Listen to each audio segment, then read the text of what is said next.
6 encontros chocantes de caminhoneiros no Mato Grosso. Todo caminhoneiro sabe de uma coisa: a estrada não é só asfalto e poeira.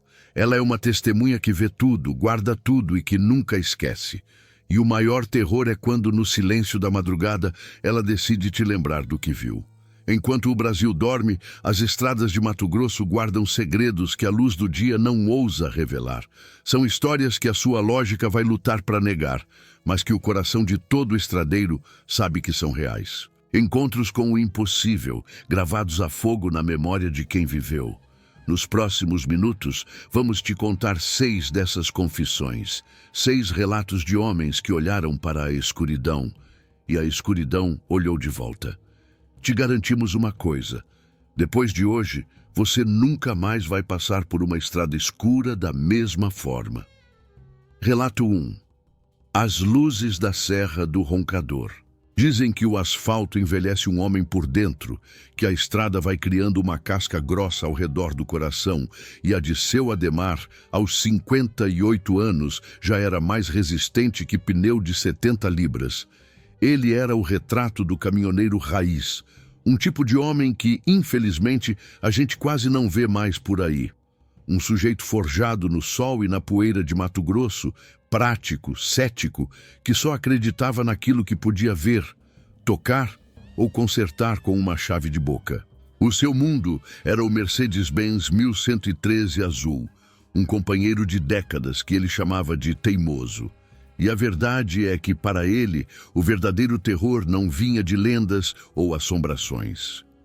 O terror tinha nome e sobrenome: um pneu estourado numa curva perigosa, a mira de um revólver no meio da madrugada, ou a simples possibilidade de não conseguir entregar a carga no prazo. Ele estava naquele trecho da MT-158, uma fita de asfalto solitária que lambe os pés da famosa Serra do Roncador. Ele conhecia as histórias, claro. Todo caminhoneiro que roda por ali já ouviu falar dos OVNIs, das luzes, dos portais. Mas para ele, era tudo conversa para boi dormir, folclore de gente com tempo de sobra para olhar para o céu. Naquela noite, a única coisa que ele queria era entregar os insumos agrícolas em Canarana e fazer o caminho de volta para casa, para os braços da esposa. A dor nas costas era um lembrete chato e constante de que o seu tempo de estrada estava no fim, e o cansaço pesava mais que a carga que ele levava. O teimoso roncava seu canto monótono e familiar, vencendo o breu. Ademar pensava na vida, nos netos, no cheiro do café da sua mulher. Eram esses pensamentos que o mantinham são na solidão da cabine. De repente, algo mudou. Não foi um barulho, mas a ausência dele. O rádio, que até então só entregava um chiado sofrido, ficou completamente mudo. Um silêncio súbito, pesado, quase sólido. Era tão denso que Ademar podia jurar que conseguia ouvir o zumbido dentro dos seus próprios ouvidos. A analogia que lhe veio à mente, anos depois, era a de que o silêncio parecia uma carga extra, uma lona invisível amarrada por cima de tudo, abafando o mundo. A primeira fissura na sua armadura de ceticismo começou ali. A normalidade tinha ido embora. Foi quando ele viu, lá na frente, no horizonte escuro, um conjunto de luzes. A mente prática do caminhoneiro entrou em ação imediatamente. É um avião voando baixo ou os faróis de outro bruto vindo na direção contrária. Mas não era. As luzes não se comportavam como nada que ele já tivesse visto. Elas dançavam no céu, piscavam em tons de azul, verde e um violeta que parecia rasgar a escuridão. A velocidade com que se moviam desafiava qualquer lógica, zigue-zagueando sem fazer um único ruído. Pareciam vagalumes cósmicos, brincando de pega-pega com as estrelas. Mas havia uma inteligência ali, uma intenção naquela dança silenciosa que gelou a espinha de seu Ademar. O terror que ele sempre desprezou estava começando a se apresentar. Então, o show de luzes se tornou uma ameaça direta. Elas começaram a se aproximar, e foi nesse momento que o coração do teimoso o motor que nunca o deixou na mão começou a engasgar. Tossiu uma, duas vezes, como um velho fumante sem fôlego. Os faróis piscaram, enfraqueceram e morreram. A escuridão total do lado de fora só era quebrada por aquelas luzes malditas. O caminhão parou. Ademar, o homem que nunca sentiu medo de assalto, de bicho ou de gente, sentiu pela primeira vez na vida um terror puro, primitivo. Aquele medo que vem lá do fundo, que te lembra que você é só uma criatura pequena e frágil no meio do nada. Uma das luzes se destacou das outras. Desceu suavemente e parou a uns 200 metros à frente do caminhão, pairando sobre o asfalto. Ela projetou um facho de luz branca, fria, clínica, uma luz que não pertencia a esse mundo, pois ela não gerava sombra.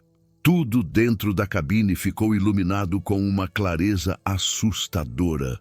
Ademar viu a poeira de anos sobre o painel, a foto desbotada dos netos presa com fita, e viu a sua própria mão, a mão calejada de graxa e trabalho, tremendo incontrolavelmente sobre o volante.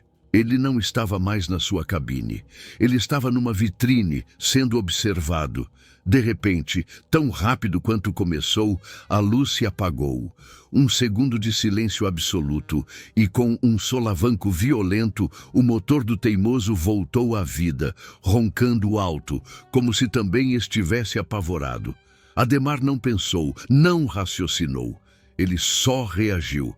Engatou a primeira, a segunda e pisou fundo, acelerando como nunca, sem coragem de olhar pelo retrovisor. Depois daquela noite, algo mudou. Ele nunca mais aceitou um frete que o fizesse cruzar aquele trecho de Mato Grosso depois do pôr do sol. O relógio de pulso, um presente antigo da esposa, parou de funcionar naquela hora exata e nunca mais voltou. Ele guardou a história para si, trancada a 7 chaves, pelo medo de ser chamado de louco. Mas toda noite, até hoje, quando ele olha para o céu estrelado, não consegue evitar a sensação de que, lá de cima, alguma coisa olha de volta. Relato 2. O som que a mata faz. Se a estrada endurece homens como o seu Ademar, ela também tem um jeito de quebrar o orgulho dos mais novos, daqueles que acham que a tecnologia é um escudo contra o mundo. E essa é a história de Ricardo, um caminhoneiro de 30 e poucos anos, o exato oposto do Ademar. Ele não pilotava um teimoso, mas uma Scania novinha em folha, um monstro de metal e eletrônica, com painel digital e GPS que falava. Ricardo era da geração que confia na máquina, um rapaz um tanto arrogante, que acreditava que, com a ferramenta certa, não havia desafio que não pudesse ser vencido. Ele estava num frete de madeira, um daqueles trabalhos que te jogam no coração mais selvagem de Mato Grosso, no trecho entre Colniza e Juína, um lugar que os locais chamam de o fim do mundo. E é ali que a arrogância cobra seu preço. Os mateiros avisaram: não saia do traçado, guri, a mata não perdoa atrevimento. Mas Ricardo, com seu mapa de satélite na tela, viu um atalho, uma estradinha de terra que prometia economizar horas preciosas. Ele sorriu, agradeceu o conselho dos antiquados e girou o volante, entrando de cabeça na armadilha. No começo, tudo era um tapete. A Scania devorava a estradinha de terra com facilidade. Ricardo se sentia o rei do mundo, ouvindo sua música no ar-condicionado, zombando da cautela excessiva dos outros. Mas então o céu, que era de um azul doído, começou a ficar cinza, pesado, e a chuva veio. Não uma chuva qualquer, mas um dilúvio amazônico, uma parede de água que transformou a terra vermelha num sabão traiçoeiro. Em questão de minutos, a estrada desapareceu. O caminhão, com toda a sua tecnologia e potência, virou um brinquedo. As rodas giraram em falso, a traseira dançou e a máquina poderosa adernou, atolando até o eixo num abraço frio e pegajoso da lama. O silêncio na cabine só foi quebrado pelo som da chuva e pela primeira pontada de pânico no peito de Ricardo. Ele tentou o rádio. Nada. O celular? Sem sinal, claro, ele estava sozinho. A noite na floresta não chega, ela desaba. E enquanto a escuridão engolia o mundo, Ricardo desceu para encarar o seu erro. O esforço foi inútil, só serviu para sujá-lo de lama e de desespero. E foi quando ele percebeu outra coisa. A chuva parou. E com ela, todos os sons da mata.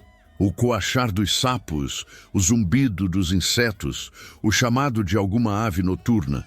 Tudo se calou. A mata inteira prendeu a respiração, como se estivesse esperando por algo. E o terror de Ricardo, que até então era pela situação, mudou de natureza. Tornou-se um terror pelo que estava por vir. O primeiro som foi um estalo, seco e alto. Um galho pesado quebrando em algum lugar na escuridão. Ricardo congelou. O coração batia na garganta. Poderia ser uma onça? Ele ouviu outro estalo, dessa vez mais perto, do outro lado da estrada. Algo grande estava se movendo ali, contornando o caminhão. Não tinha a leveza de um felino, o passo era pesado demais. Mas também não era a pata arrastada de uma anta. O movimento parecia calculado, inteligente. Então, o som principal começou. Um assobio baixo, gutural, que parecia vir de todos os lugares ao mesmo tempo. Era uma nota longa, que vibrava no ar e parecia entrar no peito dele. Soava como o vento passando pelo gargalo de uma garrafa gigante, mas havia algo doentio naquilo, uma melodia que prometia violência. Era o som de um predador que ele não conhecia, e esse era o pior tipo de medo. Sem pensar, Ricardo pulou para dentro da cabine e travou a porta, transformando sua máquina de orgulho em um refúgio de pânico. O assobio se aproximou e ele ouviu o farfalhar das folhas roçando a lataria. E então, um arranhão. O som de unhas ou garras grossas raspando o metal da carroceria. Um som que prometia rasgar mais do que apenas tinta. A coisa começou a bater na porta. Mas não era uma batida de fúria cega. Eram toques espaçados, curiosos, como se a criatura estivesse testando a estrutura, procurando um ponto fraco. A noite inteira foi assim. Ricardo, encolhido no banco, chorando em silêncio, ouvindo a criatura circular seu caixão de metal. Quando o primeiro raio de sol rasgou a escuridão, os sons pararam. Horas depois, um tratorista o encontrou pálido e tremendo. Ao redor do caminhão, a lama revelava a história da noite. Pegadas enormes, disformes, que ninguém ali soube identificar. E na lateral da Scania, arranhões tão profundos que pareciam ter sido feitos por lâminas de aço. Ricardo nunca mais foi o mesmo. Ele vendeu o caminhão, abandonou a profissão e hoje mora numa cidade grande, longe de qualquer mata. Aquele caminhoneiro arrogante morreu naquela noite, e em seu lugar nasceu um homem com um pavor profundo, não de monstros, mas do silêncio que os anuncia. Relato 3. A parada que não existe. A estrada tem um predador para cada tipo de fraqueza. Para o cético, ela manda o impossível. Para o arrogante, ela ensina a humildade. Mas para o homem solitário, para esse, ela oferece a mais cruel das miragens. E Kleber, aos 45 anos, era um caminhoneiro que sofria de solidão. Ele era o oposto dos outros, um sujeito bonachão, falante, que via em cada parada uma chance de ouvir um causo, de tomar um café e de se sentir humano de novo. O silêncio da cabine, para ele, era um inimigo, um peso que ele tentava combater com o rádio ligado e paradas constantes. O terror de Kleber não era o desconhecido, mas o conhecido, a solidão esmagadora que só um caminhoneiro entende. E era nesse estado de alma que ele se encontrava, rasgando a BR-070 na madrugada, num trecho de Mato Grosso que mistura o Pantanal com o Cerrado. A fadiga pesava nos ombros, a fome roncava no estômago, e uma névoa baixa e fantasmagórica se arrastava pelo asfalto, engolindo os faróis e o mundo. Ele conhecia aquele trecho como a palma da sua mão. Sabia de cor o nome de cada posto. a curva de cada rio, o buraco de cada quilômetro. Por isso, quando avistou uma placa antiga comida pela ferrugem, fincada torta na beira da estrada, seu cérebro deu um nó. Parada e restaurante Estrela d'Alva. 1 quilômetro. Era impossível. Aquela placa nunca esteve ali. Sua mente de caminhoneiro experiente gritava que era uma armadilha, uma pegadinha da névoa e do cansaço. Mas o corpo implorava por uma pausa, por um café quente, por um prato de comida. E, como quase sempre acontece, a necessidade venceu a prudência. Ele deu a seta e entrou numa estradinha de cascalho que parecia levar a lugar nenhum. E então ele viu. O restaurante era uma construção antiga, uma relíquia de madeira escura com uma luz amarelada e fraca vazando pelas janelas, parecendo um lugar congelado nos anos 70. A tentação de uma refeição quente e um pouco de prosa era forte demais para resistir. Assim que Kleber empurrou a porta, o som de um sininho ecoou no ambiente, mas o som morreu rápido, abafado por um silêncio pesado e antinatural. Lá dentro, umas 5 ou 6 pessoas estavam sentadas às mesas. Todas, sem exceção, pararam o que estavam fazendo e se viraram para encará-lo.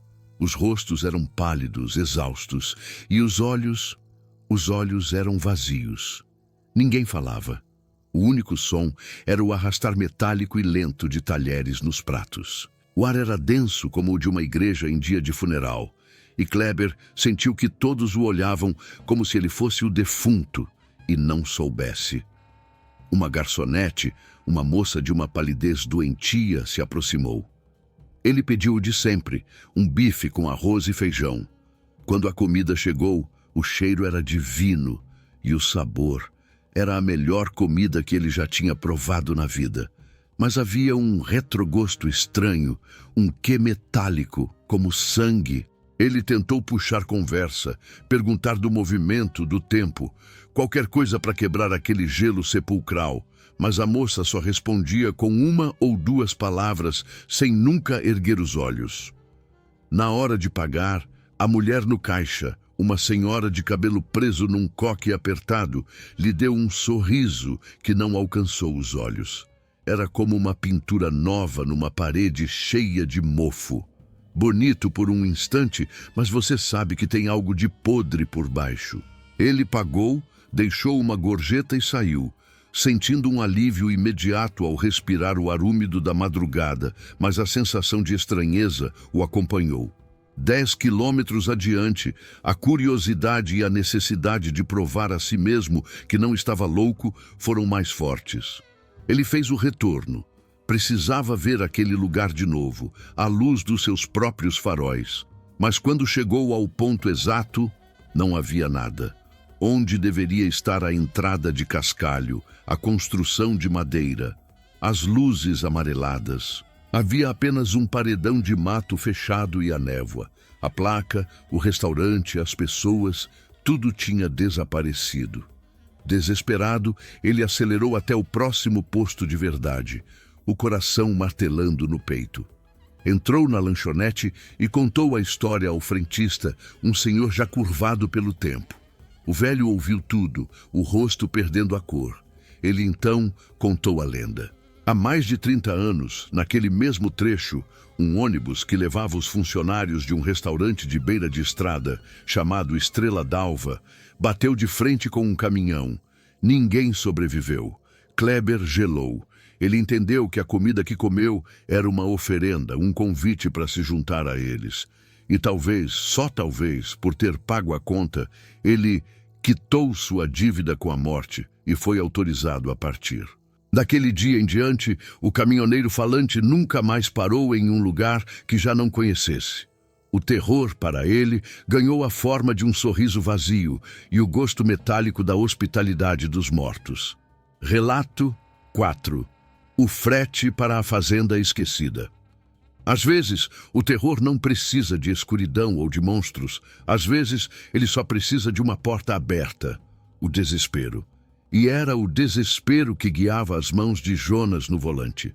Aos 26 anos, ele era o retrato de um homem no limite.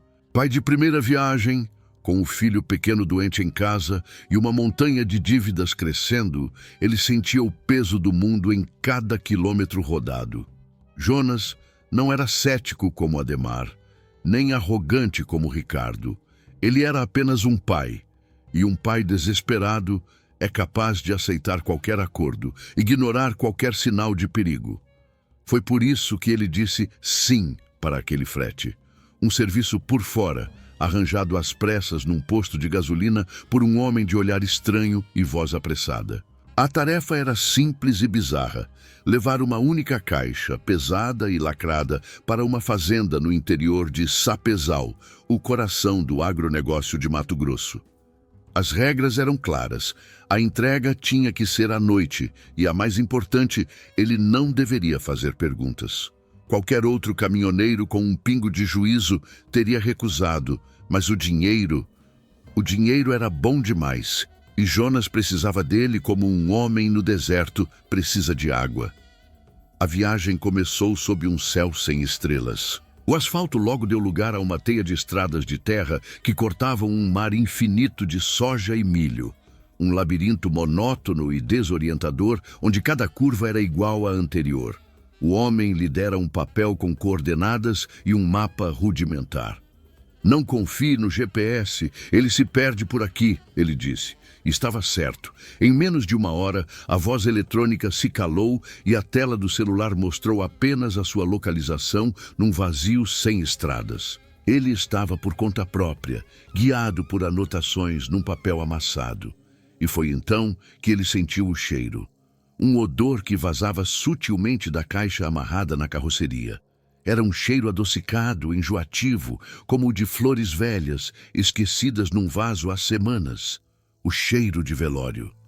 Jonas tentou ignorar, dizendo a si mesmo que era o cheiro do campo, da noite, mas o aroma parecia se infiltrar na cabine, impregnando o ar e trazendo uma sensação opressiva. Aquele frete estava errado, e cada quilômetro rodado na escuridão só confirmava o que sua alma já gritava em silêncio.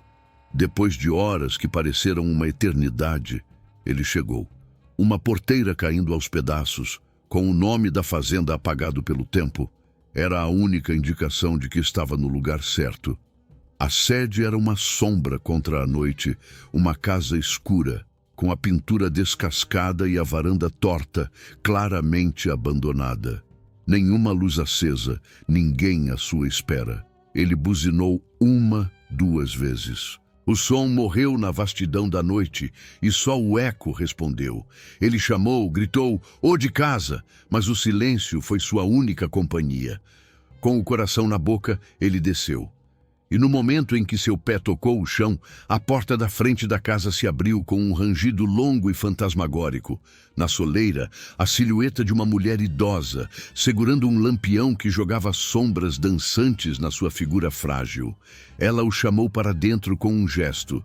A casa era a imagem da ruína por dentro. Teias de aranha, pó cobrindo tudo, o cheiro de mofo e tempo. A senhora, de olhos fundos e tristes, agradeceu pela entrega. "Meu filho, ele estava viajando há muito tempo", ela disse, a voz frágil como uma folha seca. "Finalmente consegui trazê-lo de volta para casa." As palavras dela eram como poeira, caindo sobre móveis velhos, cobriam a verdade com uma camada de tristeza antiga. Jonas colocou a caixa pesada sobre uma mesa e a senhora lhe pagou, colocando na sua mão um maço de notas antigas fora de circulação. Quando ele se virava para ir embora, a chave do caminhão escorregou de sua mão e caiu no chão. Ao se abaixar para pegar, a lanterna do seu celular acendeu e varreu o canto escuro da sala. Por um segundo, a luz iluminou um pequeno altar improvisado. Havia uma foto de um rapaz e, ao lado, um recorte de jornal amarelado pelo tempo. A manchete era clara: "Jovem de Sapezal desaparece em 1988. O terror paralisou Jonas.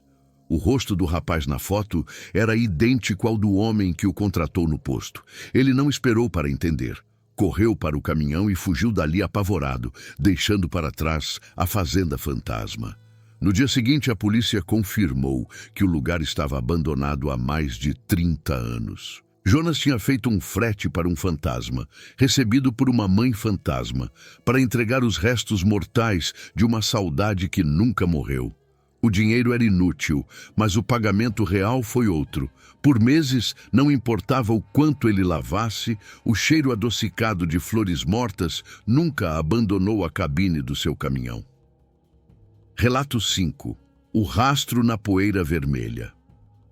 Existem caminhoneiros que rodam movidos pela saudade, pela arrogância, pela solidão ou pelo desespero.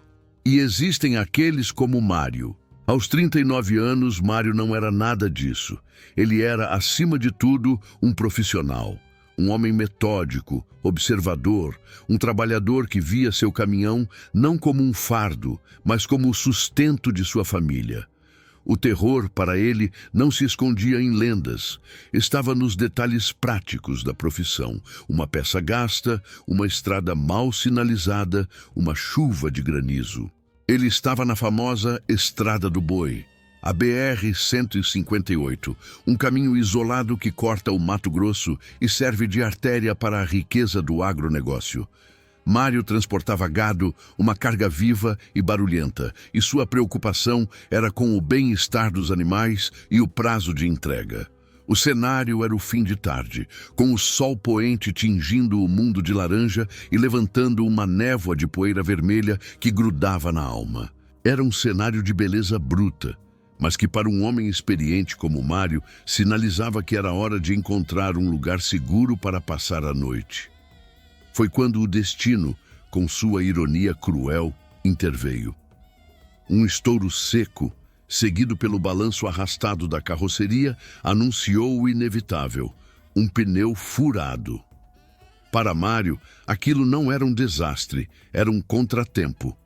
Um trabalho sujo e pesado, mas rotineiro. Ele encostou o bruto, desceu e começou o ritual familiar. Pegar as ferramentas, calçar o caminhão, soltar os parafusos. Ele trabalhava de forma eficiente, cada movimento calculado, o corpo acostumado ao esforço. Mas enquanto o sol descia e a poeira dançava, uma sensação estranha começou a subir por sua espinha. Uma coceira na nuca, a impressão inconfundível de estar sendo vigiado. Ele parou, limpou o suor da testa e varreu o cerrado com os olhos. Não viu nada além da vegetação retorcida e do horizonte infinito. Mas o gado na carroceria sentiu. A boiada, que antes se agitava com o incômodo normal da viagem, agora estava em pânico.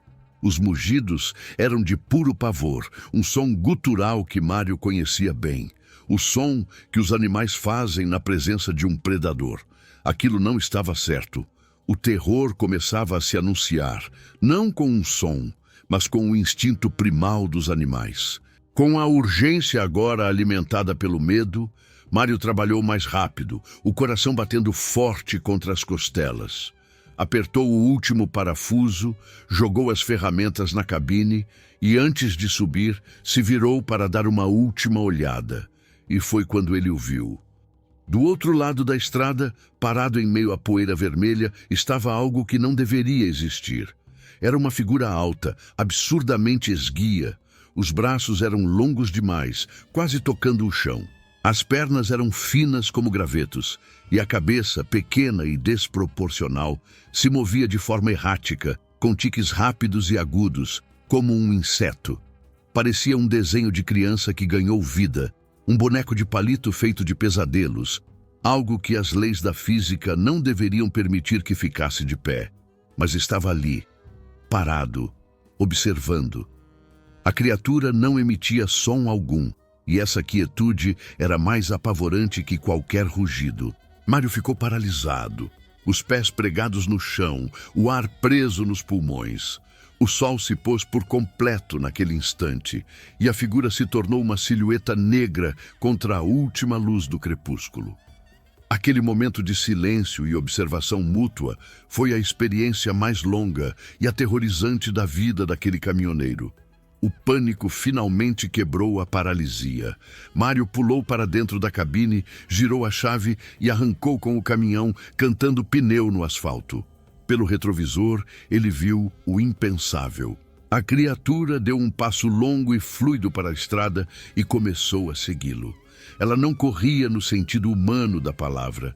Ela se movia com uma graça impossível, as pernas longas cobrindo o terreno numa velocidade assustadora, mantendo sempre a mesma distância. Não importava o quão rápido Mário acelerasse.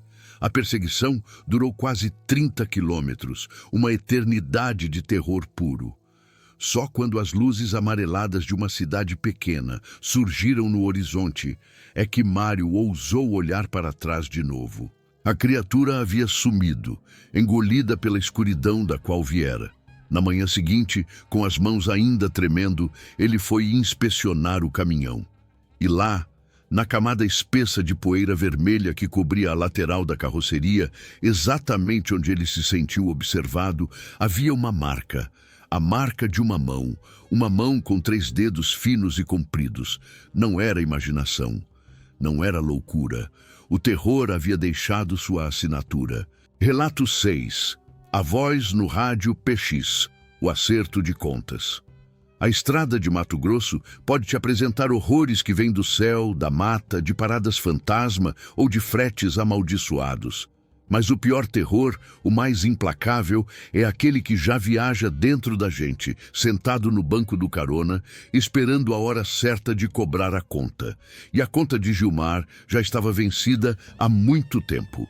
Aos 50 anos, ele era um homem amargurado, um caminhoneiro cuja alma pesava mais que qualquer carga que já havia transportado. Anos atrás, naquela mesma BR-163, perto de Sorriso, sua pressa e sua imprudência causaram um acidente. Numa ultrapassagem forçada, ele jogou o caminhão de um rapaz, um jovem chamado Leandro, para fora da pista. Gilmar sobreviveu. Leandro não. Com dinheiro e mentiras, Gilmar subornou quem precisava e limpou seu nome perante a lei dos homens. Mas a lei da estrada é outra. E a culpa é um fantasma que não aceita suborno. E agora, anos depois, no aniversário daquela noite fatídica, ele estava ali de novo. Atraído de volta à cena do crime como um inseto pela luz, tenso, bebendo cachaça na parada para tentar silenciar as memórias que gritavam em sua cabeça. Ele entrou no caminhão e girou a chave. O motor roncou, mas para Gilmar parecia um lamento. Cada quilômetro daquela reta longa e traiçoeira era uma facada na consciência. Ele via o acidente em flashes, o clarão dos faróis, o som do metal se contorcendo, o silêncio que veio depois. Para não se sentir tão sozinho com seus demônios, ele fez o que sempre fazia. Ligou o rádio PX, a voz da estrada. Buscava a conversa fiada de outros colegas, a normalidade de uma frequência aberta, qualquer coisa que o distraísse do passado. Mas naquela noite, o rádio só entregava estática. Um chiado denso, incessante, como se o ar estivesse grosso demais para as palavras passarem. Ele girou o seletor de canais, mas o ruído branco era tudo o que havia. A estrada estava em silêncio, guardando fôlego para o que viria. E então, daquele mar de estática, uma voz emergiu. Não era um grito nem um lamento. Era uma voz calma, jovem, terrivelmente familiar. Câmbio, Gilmar. Tá na escuta? O sangue de Gilmar gelou. Ninguém o chamava pelo nome no rádio. Era contra o código. Ele levou a mão ao microfone, mas não conseguiu responder. A voz continuou, paciente. Tá lembrado de mim, Gilmar? Aqui é o Leandro. A estrada cobra, parceiro, e a tua conta chegou. O pânico tomou conta de Gilmar. Ele girou o botão do rádio com violência, tentando mudar de canal, mas a voz de Leandro o perseguia em cada frequência. Em desespero, ele deu um tapa no aparelho, desligando-o. Por um segundo, houve silêncio, mas foi só por um segundo. A voz voltou, agora saindo diretamente pelos alto-falantes do painel, clara e presente, como se Leandro estivesse sentado ao seu lado. A voz não era um fantasma gritando por vingança. Era pior. Era calma, como a de um cobrador paciente que sabe que você não tem para onde fugir. E então, o julgamento começou. Leandro começou a narrar o acidente, detalhe por detalhe, mas da perspectiva dele. Eu vi teus faróis, Gilmar. Eu buzinei. Eu pensei na minha noiva que me esperava em casa. Cada palavra era uma martelada. Os faróis do caminhão de Gilmar começaram a piscar sozinhos. O painel enlouqueceu, os ponteiros dançando descontrolados. E então, Gilmar olhou pelo retrovisor e o terror final se revelou. Lá atrás, vindo em alta velocidade, estavam os faróis de um caminhão antigo, o mesmo modelo que Leandro dirigia. O caminhão fantasma vinha para a batida final, para o reencontro que Gilmar passara anos tentando evitar. Não havia mais para onde correr. O passado vinha para buscá-lo.